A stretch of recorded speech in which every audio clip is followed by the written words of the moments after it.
Welcome, listeners, to the latest episode of the AdQuick MAdvertising Podcast, a podcast that discusses the intersection of technology, culture, marketing, all of the things that you care about. Today, we have a special guest. We have Michelle Wiles. She is founder at Embedded, a strategy and marketing firm, and she's former McKinsey, Procter & Gamble, Ogilvy. I think I got all that right. She's a heavy hitter, an OG in the marketing space. Michelle, welcome to the show. Oh, thanks for having me. And before we booted up, we were talking about the notion of having a 4-day work week. And I was saying, I think people use the time they have to get things done. I feel like if you were given 4 days instead of 5, you might work longer hours in those 4 days, but I feel like everyone in at least a knowledge work job would probably get about the same amount of work done. Did we agree on that? Oh yeah, absolutely. I can't remember who said it, but there's a pretty famous quote that, the time it takes to do something expands to the time allowed for it. The one thing that I would be worried about with the 4-day work week is, especially, and I think most knowledge workers can attest to this, is how do we cut down the number of meetings? Totally. Particularly, I feel like the Zoom era has vastly increased the number of meetings we constantly need to have. And then that kind of, at least in my experience, hasn't necessarily come down post-pandemic. And so if we can partner this with a shorter meeting day, I think that would make the 4-day work week happen. Totally. And I'm actually curious to get your thoughts on this. This isn't even part of the questions I had asked for you, but I find that with remote work, with a really well-run team, there should be fewer meetings because we're using async work. So there's more planning up front for sure. And that planning once a quarter might even require an in-person QBR, quarterly business review. But once everything is set, I find with really well-run teams, and it might be different for your work since you're in consulting than being in-house, I find that we're off, shipping. We know which way the boat is headed. We're all heads down on our copy, our content, our code, and coming together sort of with more ad hoc meetings and more like, hey, I'm at this point. What do you think? Or getting to next steps. So I kind of worry about teams where their calendars look like a game of Tetris in an async world, because I think you're doing something wrong if that's the case. In person, it's a little different to like walk in and, have a bunch of meetings, but I find too many meetings in async and in remote world is a high stress for myself personally. Yeah. My first thought is, I wonder what the correlation is between companies with a lot of meetings and the level of trust in the culture. Because I feel like when you trust your teams and whenever that, my team is out there shipping, like what you just said, that sounds like a great place to work. It's like my boss and this person trusts me to do my work. We both know what the goals are. I can, contact them at any time if I have questions, but I'm doing my job, they're doing theirs. And then we get together to check in when it makes sense. Versus a culture with the constant meetings almost implies that either people aren't sure what to do, or you've got this insecurity around, is my team actually working? I was definitely on a project once, I think right when the pandemic started, at McKinsey, and not all projects are like this. The managers vary wildly, but one of the managers suggested, what if we just all kept our Zooms on all day? So we're like all in the same room. Oh my God. And I think at that point, luckily the rest of the team, not just me, was like, I don't think that's going to help anyone's productivity. But I was an early manager, and I think it showed a bit of insecurity on, I want to make sure I don't necessarily trust that my team is doing everything. But then I think that kind of snowballs into people not doing their best work. Michelle, I kind of skipped ahead. I gave a short intro about you, but I love to ask people their either 60 or 90-second version of the story of themselves or their lives. Even 2-minute version is fine, so we can get from in your words who you are, what you've been up to, and a little more context. Okay, sure. So most of my friends, and I guess in jobs as well, know me as kind of like the brand person. And a lot of that has to do with my brand consultancy Embedded, which you did tee up at the beginning, so I appreciate that. But really, the point of Embedded is really about bridging the gap between a creative agency and a consultancy like McKinsey. And I started off more on the creative side in advertising, It's so fun. You get to work with incredible creatives and deliver the best storytelling in the world. But when it comes to, you think about what creates a great brand, and actually when you ask people about their favorite brands, then ask people why they like them, it's usually not because of an ad. It has to do with the product, the customer service, how the company made you feel.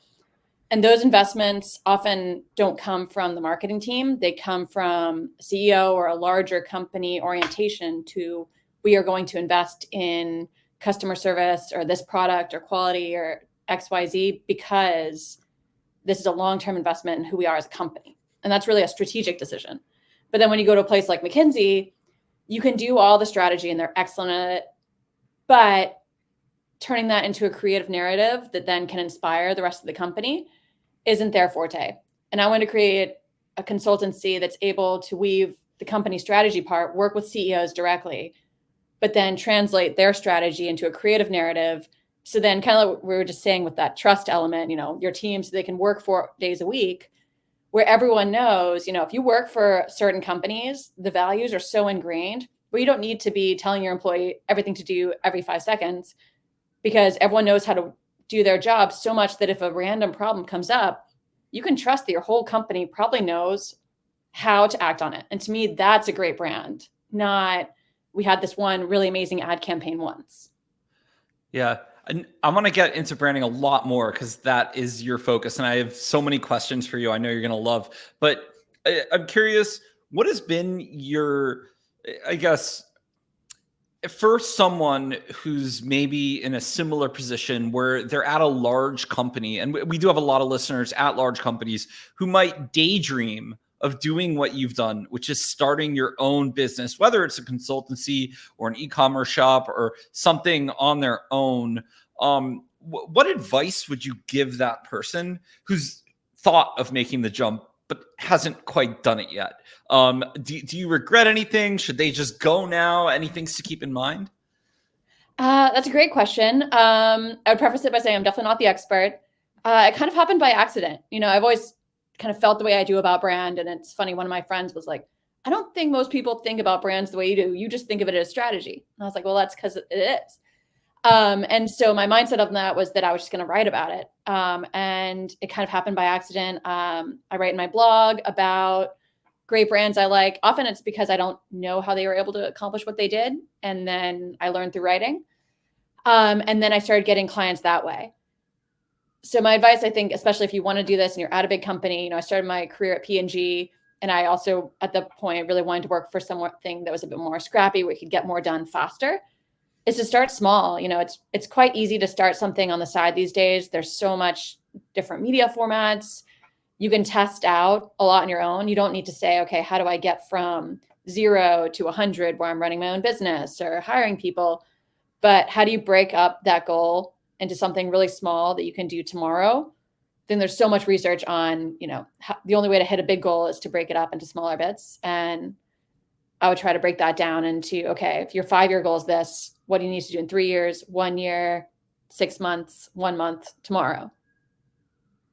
And so we can get into branding now because you're the branding person. So I'll ask my branding questions now. I just wanted to get some background as to your story. I think it's really interesting to hear how people ended up where they are. And I think you're wrong when you say I'm the wrong person to ask, because you've been through this journey. So you're exactly the right person to ask. In terms of your clients, you have a broad range of clients. I think it's hard to pigeonhole you to a specific vertical. So when you're creating strategies, do you think of each industry differently? Do you take sort of a more timeless approach to branding? How do you sort of view things for each client, or are they different at all? Like how do you think of branding through the lens of vertical? That's a great question. I think they are very different, especially because, brand is about distinctiveness and differentiation. So if you're going to say, I am the automotive guru, but then if you have the same brand strategy that you place on every automotive brand, well, then those brands aren't going to be very differentiated. And, people have different opinions on Tesla, but Tesla came out with something that was extremely differentiated, unique on the market, a very differentiated marketing strategy focused on PR. And that has really helped them become the brand that they are. And so for me, it's less about focusing on a specific vertical and more about understanding, what do the customers think? What are we solving? And also what's something different that the category isn't necessarily offering. So actually I think having more verticals that you understand that you can kind of cross-pollinate is actually a huge benefit. That said, there's certain industries that lend themselves more to brands than others. A lot of, if I'm selling something really random that people don't really think about versus something like fashion, alcohol, CPG, there's certain industries where brand just by and large tends to be a lot more valuable. And so I'd say those are the industries that I just tend to work in because there's a lot more money in the brand versus, a lot of, say, commodities. Not that you can't have a brand there, but it might not be the most productive business strategy. Sure, that makes sense because it's probably all about pricing and making sure you're just getting what you want. I mean, that could even be the brand with the commodity. You're really consistently great, and that becomes what the brand's known for. So you mentioned Tesla. So I have to ask, having leadership be a very large public face of the brand, is that something that you frequently advise? Is that something where it's a risk with certain people? How do you view leadership being very forward, I guess, on one end as Tesla, and then maybe on the other end with Procter and Gamble, probably no one can name anyone who works there, right? Yeah, I mean, again, forgetting people's opinions on Tesla or on the current leadership, I think it can be extremely productive. Tesla loves to brag about how they didn't spend money on advertising. It's well, when you have someone extremely famous and extremely good at generating free press, they're using press as their advertising strategy and they're generating massive awareness. They also have impeccable design, especially, 5 years ago, you went on the Tesla website versus you went on the website of anyone else. Theirs was miles ahead. And so you can tell these guys, they might not have invested in advertising, but design, PR, and all that. To your question about the person, I mean, obviously there's a huge risk, but depending on if the person and the brand fit, it can be super beneficial. There's definitely cases, a lot of the Forbes 30 under 30 people, when they're the face of the brand and the brand goes down, or that person goes down, the brand goes down with them. But oftentimes them and the brand and the business model were all kind of conflated in one. I do think, you look at fashion brands, so much of that has to do around this kind of awe and mystery around a specific designer. So that can be really positive when that designer comes up. But then the real tough part comes from how do you, if you want that fashion brand to stand up, not just in that person's generation, but generations to come, how do you kind of pass the baton? I think if you're an investor in fashion, that's a really important thing to take into consideration. Yeah, my favorite fashion brand is Marc Jacobs, if only because there's been he parodies himself of putting his name on something 5 times, almost to a comical degree. I actually think it's good branding. The fact that I can remember a fashion brand name shows he's doing something right. I guess Ralph Lauren and others are human, but he has fun with it. Yeah, in the olden days, I say olden days, when I had a Vogue subscription 10 years ago, I remember you'd see all the really pristine fashion ads and they would look super luxury. And then you'd see a picture of the Marc Jacobs ad and it would be this vintage photo of a model that's half naked and just kind of in a Marc Jacobs bag and there's not even a product.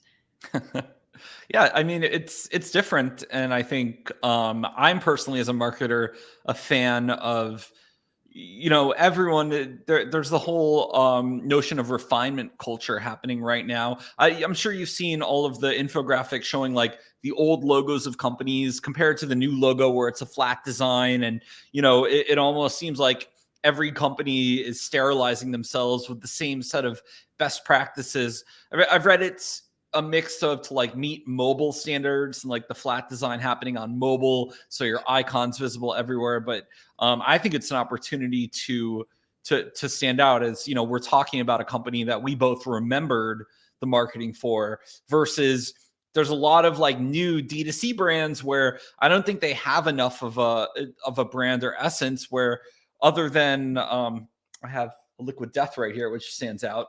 I couldn't name like too many of the other D2C beverage brands, even if I drink them, even if I have them, you know, and I get one at, you know, the gas station or 7-Eleven. I couldn't name the brand for you, but I can name Liquid Death. So it's standing out. It's super underrated. In terms of, we're talking about Forbes 30 under 30, and maybe people have caused a reputation issue, or maybe had a product launch that the product didn't meet what they promised to the market. Have you worked, or even just have a favorite example of a brand turnaround where maybe things weren't going super well, either one of your clients or a favorite story that you like, and some lessons that the rest of marketers listening can learn? Okay, sure. Well, I'd love to talk about the one, I think it was the one I DM'd you about with Medium, because I know you and I are both writers. But I think Medium, everyone knows, is, you know, a blogging platform from the olden days and actually founded by a lot of the same Twitter/X guys. I'm super biased because I do work with them. But Tony, the current CEO, I think he's delivering a real masterclass in how to do a brand turnaround. The brand, you know, Medium's always been there. I think they have a lot of awareness, a lot of strengths. You know, people like Jeff Bezos, Chrissy Teigen, and Barack Obama have all written on the platform, but it's also kind of lost a lot of subscribers in past years, and also just general stature as kind of Substack. And now you can see Beehive and ConvertKit and all these other kind of blogging platforms really owning the creator space. But what's cool about Medium is Tony took over about a year ago, and I got to work with him a little bit on kind of how do we wordsmith and distribute this new strategy for them. And they were actually gaining subscribers again and positioned to have their first profitable year, not just, you know, with part of a turnaround, but ever, which in a year of so many media downturns is quite impressive. But I think what is super impressive and the things that they've been able to do is, one, they've been able to set a strategy and say, you know, we don't just stand for blogging on the internet, but we stand for quality human stories. The thing is, a lot of brands, and I was going to write up a piece about this later, about how, you know, a lot of brands, they talk about strategy and you have this strategy, and I do brand strategy. So strategy is important, but it's actually not. The strategy is great, but what you need is someone to actually do it. And so what he's done is then take the strategy that's actually existed since Medium started, which is about quality, and say, we're actually going to do things around it. So for example, they don't have AI as the focus on curation. They actually have human curators to pick out the best stories. And they actually removed the bias for clickbait. Because, you know, if you have a platform that's geared to the articles that get the best, with the best headlines that cost the most clicks, what you're engineering for is a platform of clickbait articles. But what he found is when they had humans select the best articles, they were actually clicked on a less percent of the time, I think that's the right modifier, by 3%, but twice the rate of paid subscription. And that is just so fascinating that, you know, they're pushing out articles that maybe the person didn't have that perfect, you know, the 10 things to become a millionaire headline. But these articles where people, after they read it, they were like, wow, that was really interesting. I'm going to actually pay for Medium now. But being able to make that investment, that's a brand decision. It's a product decision. That's saying, I'm going to, you know, forego this short-term click gain for a long-term gain and see if this works. They did a lot of other things like getting rid of ads on the side. Like I said, investing in human editors. But I think that specific, you know, 3% less likely to click, 2% or 2 times more likely to pay is such a strong example of them understanding what they want to be, but then actually designing the platform to do that. Yeah, I mean, it sounds like they're optimizing for much better metrics than a lot of the media companies right now that give us the clickbait content that has sort of overwhelmed the web. I've written on this, calling it, I'm basically calling like a bubble of low quality subprime attention content is what I've called it, kind of like The Big Short. Oh, I like that. And you know, it's really sad to see when it happens with, you know, brands that are decades or 100 years old start to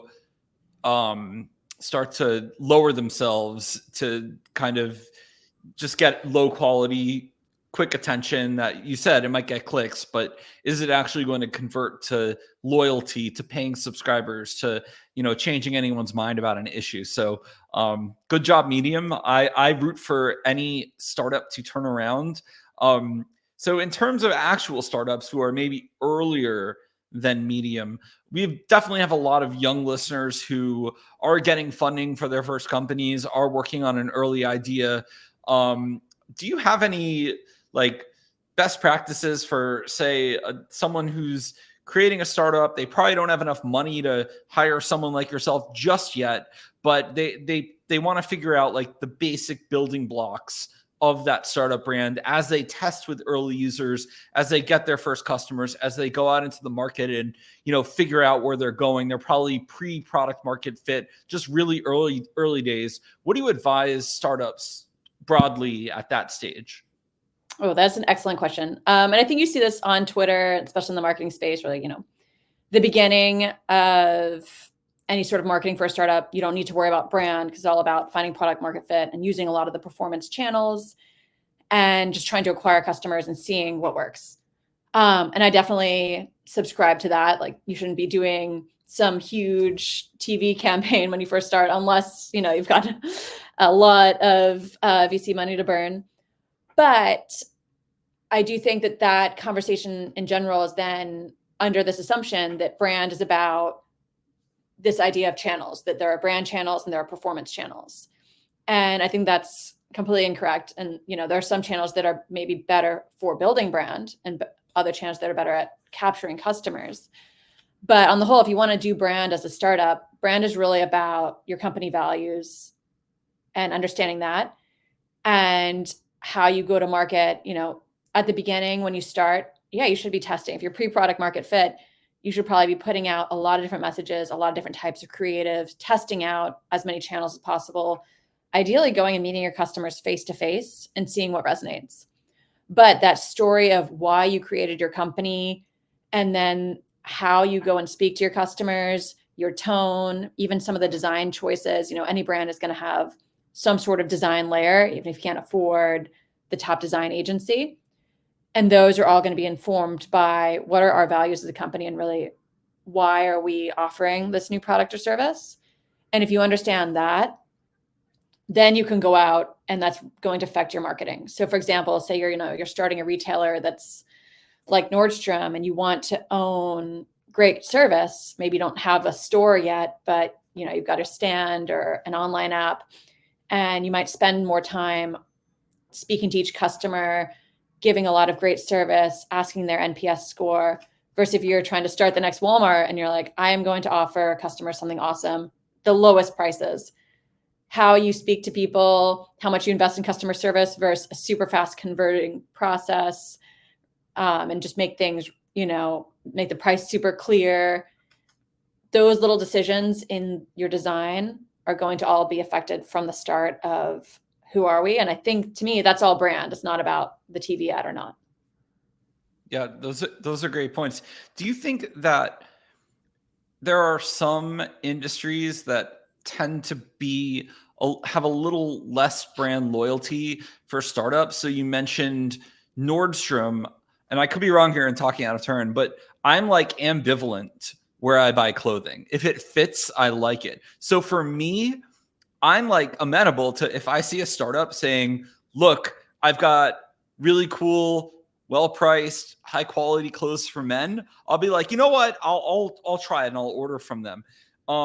So that's just one example for me personally. But do you see any industry sort of more fertile ground for disruption? Whereas it's probably even kind of controversially, it's really hard to get people to switch a search engine. There have been all these new search engines and everyone's sort of conditioned to using Google. AI might change that.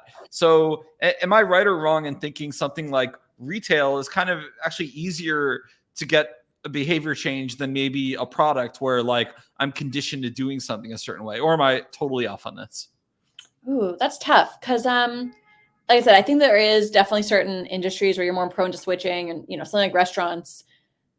Even if I have my favorite restaurant, do I want to eat there every single day for every meal? No, because part of that industry in general is experience and having something new. That said, I think that Google just has a product that is so good. Like I've tried other search engines or people say, Google's stealing your information or whatever, you should use this.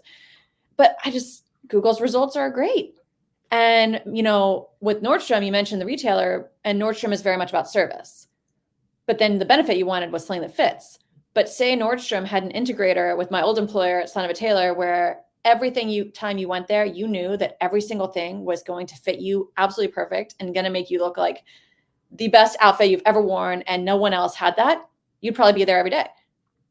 So I think there's industries, but it's also like maybe Nordstrom just needs to develop this product. I also think, and you can tell me what your favorite of these are, but one of the ways that Google does lose users there's people who like to press on all of the privacy stuff of online. So there's a group of people that use DuckDuckGo. It's not a lot of people because most people don't care, but I feel like for brands, there's probably a list of things, whether it's, privacy as a tech company or social good. Like if I shop with you, 10% of my purchase goes to help a specific cause. There's probably a list of those where you can figure out what the attributes are to your company, and that fold nicely into whatever that, brand essence is you've already created that can help have the right hooks to get people. Because I almost feel like the marketplace is so crowded. You have to have something like this to stand out in addition to product. Do you have thoughts on that in terms of just like anything else that startups can do to differentiate a little bit in super competitive spaces, or maybe spaces with just like large, Goliaths, and I'm trying to be a David and get in? Ooh, I mean, I think, a lot of people do talk about, you must have really interesting creative, but I do think creative channels are really way more interesting. I was writing about like Van Leeuwen ice cream, and they're obviously going after these huge Goliaths in terms of CPG, and one of their big things is we don't advertise, and I'm always skeptical about brands when they say that. But one of the things, if you go and you see Van Leeuwen ice cream at the store versus any of the other brands, they all look the same, and Van Leeuwen has this incredible packaging that stands out on the shelf. And thinking about their shelf as a channel, as opposed to Facebook and TV, where they might not have the money to spend the same level as, say, Unilever in terms of ice cream. Sorry? Oh, I was going to say, what do you think about brands who publicly say, quote unquote, we don't advertise, as if it's some kind of flex? As a marketer, I get super annoyed because I'm like, is marketing bad? I don't know. I feel like there's this assumption that, I'm glad you get it, because you're right. It is a flex. You see that from a lot of founders and I think, they're trying to say our product is really good, but people have to discover your product somehow. And one of the reasons I really like marketing is because, it's kind of like a puzzle. You have to be strategic. And I feel like saying, we market better than our competitors is a way better flex. It's like, we figured it out. Yeah. And when it's funny to me because people we'll go back to Tesla as an example. People are like, oh, Elon doesn't do any paid ads. I'm like, he sent a car to space. That is an ad. Yeah. Just because he didn't buy media for it doesn't mean that's not like the greatest ad of all time. So it's just very funny to me when people say that. The other edge of that, where it leaves a weird taste in my mouth, is when, oh, okay, so you don't advertise, great. So you don't support like a local sports team, like the local kids like softball team, because you don't advertise. Well, great. You're like maybe not the best corporate citizen then, or corporate social responsibility, whatever we call that in the brand world these days. So I just think it's like a weird thing to say. It's like, because everyone's advertising somehow. Otherwise, how are people going to even hear that you exist? So I'm glad that you said what you said about that, where you agree. It's like, what are you doing? Like, it's not really a flex. Yeah. And I don't know, I'd like to rebrand advertising. I feel like also in the space of data and privacy, advertising has a bad rep. But then, like 2 weeks ago during the Super Bowl, everyone's super excited about advertising. Totally. So on your site, you talk a lot about combining business strategy with creativity. So can you share a little bit about how you personally try and strike that balance between, Moneyball and creativity, and making sure you're not letting data rule, or you're not just being totally, postmodern, doing something wild that doesn't even tie back to anything? Oh gosh. I mean, it's tough. I'll put it out there. Like, it's way easier to say, okay, we're going to put all this money into Facebook ads and we know exactly, what we're getting back. And so, back to our discussion about meetings, I do think a great brand starts with really strong alignment at the beginning, and you do need those initial meetings. And second, what you need to have in those meetings is, what is our go-to-market strategy? There are some companies that don't need to invest in, capital B branding. I don't know if you get targeted with these ads on Twitter/X. It's that Il Maquillage. It's the Audity brand. It's makeup. They have incredible makeup ads, and their entire strategy is like they've optimized the funnel. The Facebook ads are great. They send you so many deals, and they're not going for the same brand that, say, another, a Glossier might be going for, in terms of having a lot of content that isn't necessarily there to convert right now. They launch with a giant campaign in the subway. But these can both be good strategies. And I think sitting down with leadership and saying, okay, what is our overall strategy? Are we going to create long-term awareness and build this kind of capital asset? And I say capital asset for a reason. And then, because then you can set your KPIs. I think the issue with brand and performance is that you end up trying to force brand into all these performance metrics. How many sales are we getting from this? And the reason you see brand on, the balance sheet of Coca-Cola is because it's an investment that then you can pay down later. And setting up those KPIs, I think it was Remo Ruffini, the CEO of Montclair, who's built an incredible brand, said, financial results are a lagging indicator. For me, building a brand, the first indicator is perception. And so I'm not sure exactly how he's measuring it, but I could guess, he's thinking about mentions online, maybe mentions in music, PR, Google search. And so to close the loop on your question, setting the KPIs early around, okay, the point of this media investment is, brand creation, and the point of this other media investment is then capturing that. If you have those KPIs set, then you can track them later on. If there's confusion around, we want to do this big brand campaign, but we also want sales tomorrow, that's a recipe for disaster. Can I ask kind of an interesting question that Okay. I just thought of as you were talking? Should like SMBs measure brand at all? Or is it like, if you're like a local restaurant with like, 3 locations in a market, like does brand even matter for you? Or is it just like a faith-based thing? Because obviously if you're Coke, you need to illustrate, look, we're, Coke's billions of dollars are selling sugar water. It's all based off brand. But like, how does that, if I'm a small business or just a smaller operation, how should I think about brand? Yeah. I mean, if you're the small restaurant, that's tough, right? Because brand is a business strategy. Do you really need something where everyone's aware of your company? Or, and I think you can map that out and say, okay, realistically, we've got this many seats. We want them filled this amount of time. A person's going to come this many times. So how many people need to be aware? And who your market is. It's the people within a mile of your business, or 2 miles, depending on, if it's not New York and it's a car area. And then figuring out how to market to them might be rather easy. You might be doing more traditional brand channels. Say you're high end and you really want to do PR. Maybe you do a partnership with a cool, merch brand, or a chef, or, Van Leeuwen. Actually, a lot of the big brands now, they're trying to get the equity from cool chefs. So they'll partner with those guys. Then you kind of build awareness that way. But a lot of what you're going to do is local events and that kind of thing to build awareness with a very targeted audience. So I feel like these guys actually have it easier because they know who exactly their audience is. And it's just a matter of attracting people in the local area. Also, out of home, shameless plug for AdQuick is great. Oh yeah, exactly. Local markets. A lot of measurable out of home. If only there was a mapping tool to find the perfect opportunities nearby.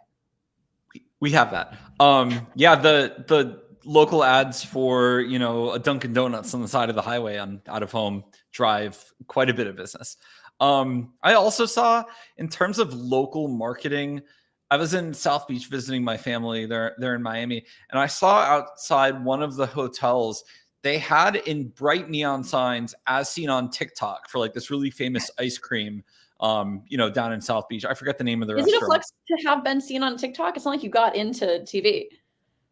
I don't recall. It was it's like right next to the Betsy Hotel on South Beach, but they had a big neon as seen on TikTok. So we've moved from as seen on TV to as seen on TikTok. Yeah. I think that's funny because literally anyone can be seen on TikTok. It's kind of like exactly. It's kind of like anyone can publish in Forbes now, and then people use that. I'm a Forbes contributor. Well, anyone can do that. So it's kind of interesting to me what people think is social proof versus not. As marketers, my BS radar is so high that like my bar for social proof, like what works on me is like ridiculous, and probably like most normal companies aren't going to get there.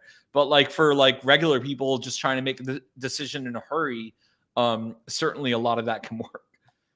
That's the SEO on TikTok thing is funny. Although I think what's more interesting is what you just said about Forbes.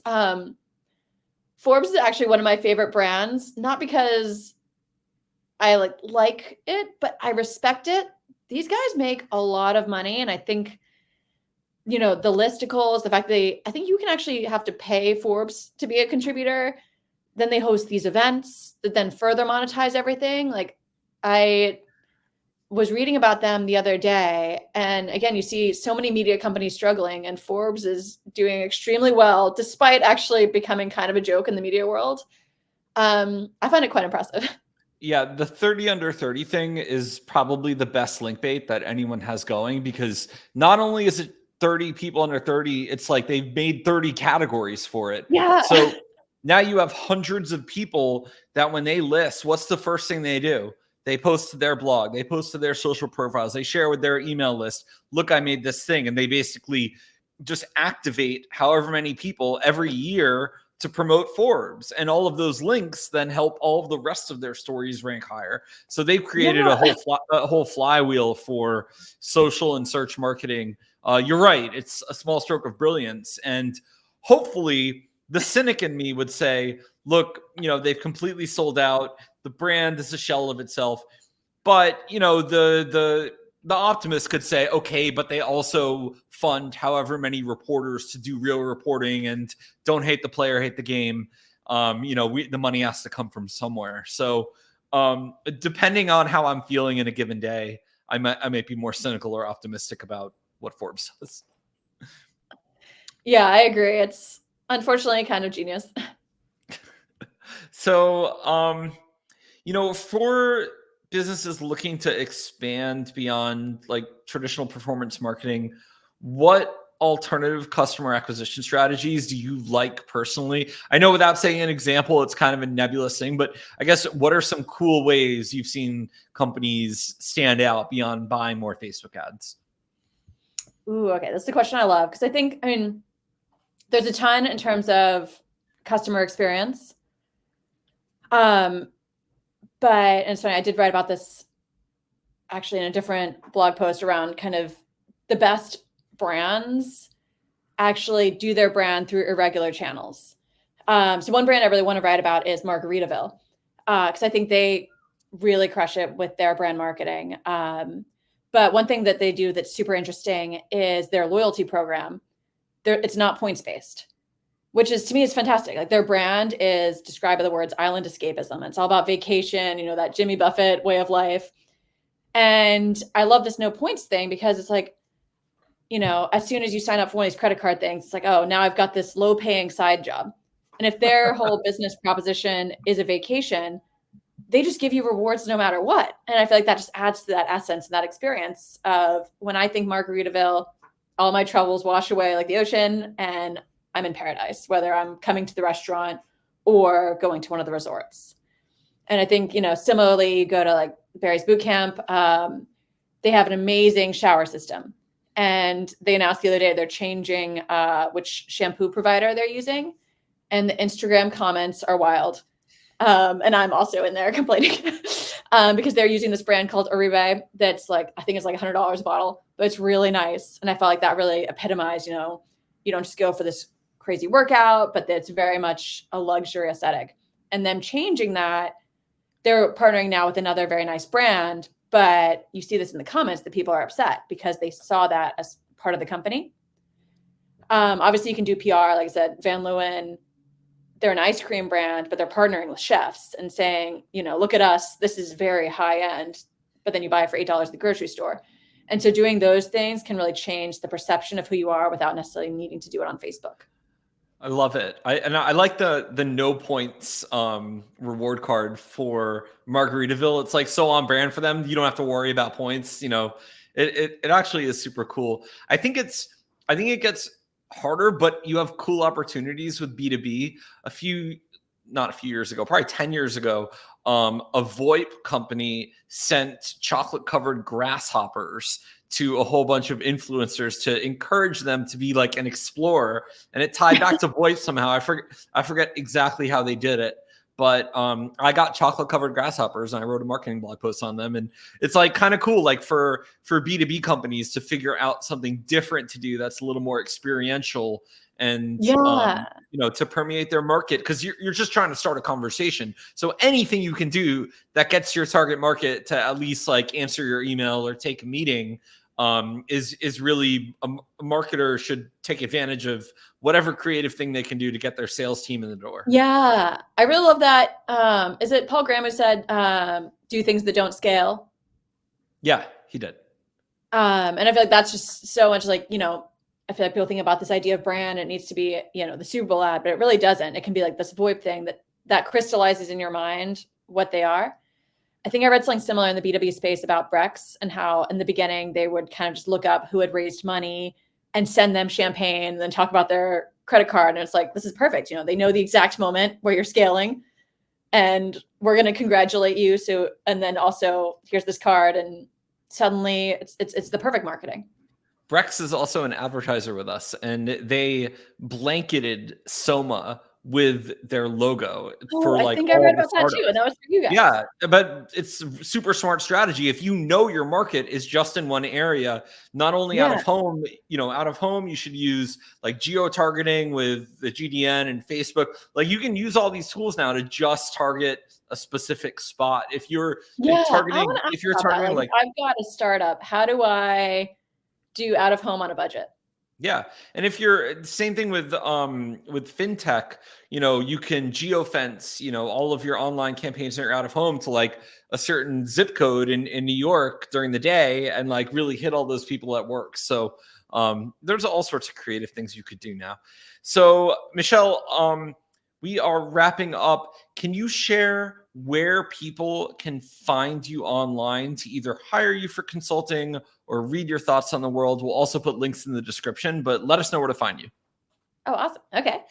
You can find my agency at embeddedbrandstrategy.com, or you can Google that, or, if you're feeling especially private, you can go on duck.go.